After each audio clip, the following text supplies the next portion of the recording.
Look at that big old garfish underneath the dock. You think it eats a lot of food? There's a lot of little minnows and all kinds of things right around here. So this is a great place for a gar. They get big too. That's a pretty good size one. But I got some videos from last year, the year before, where some really big ones were staying around here.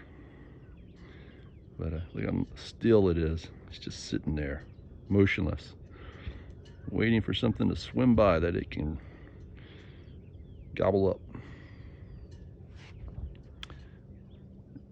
There's some fish underneath of it. There's another gar underneath of it. So you do tend to see them in schools. At least a few of them. Yeah, there's a few of them here. He's right at the top. There's something just below it. I guess it's a smaller one. Yeah. I don't know if you can still see them with the camera. There's a few of them there. But what's also cool is these geese. I didn't see the geese this year when the little ones were super small, but you can see how fast they grow. Like the ones that are a little bit bigger, they're the mamas and papas. Then all the other goslings are already getting their colors, so they'll be able to fly pretty soon.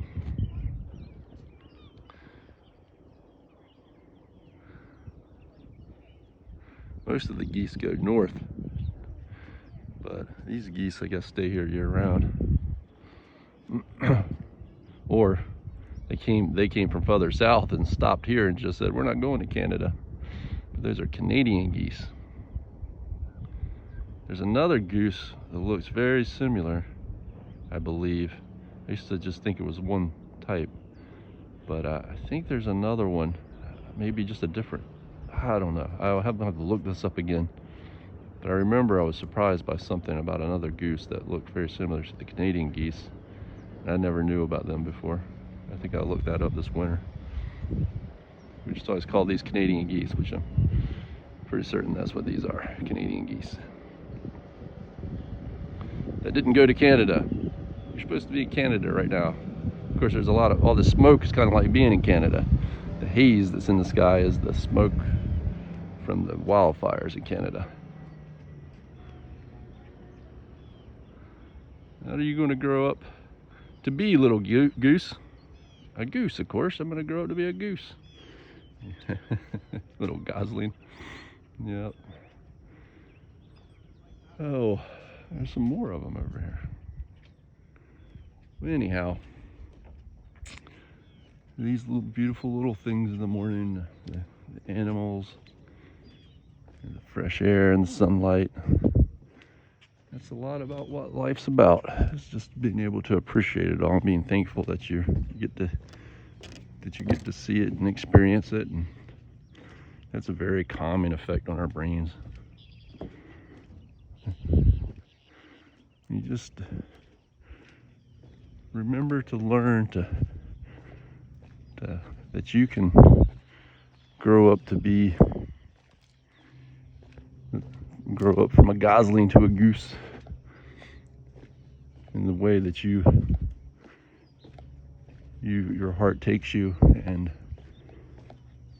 to as early as possible start learning that you are your own person, and that even people who are close to you are going to say things that might not be what you want to hear, and that may be very negative or discouraging, and you don't have to. Some people can't help themselves. It's just, that's the way they are, and they always have to say something that's negative or discouraging or whatever, and you need to learn how to reflect on things and try to find out when somebody's giving you real, true, valuable information, well thought out, or information that comes with some better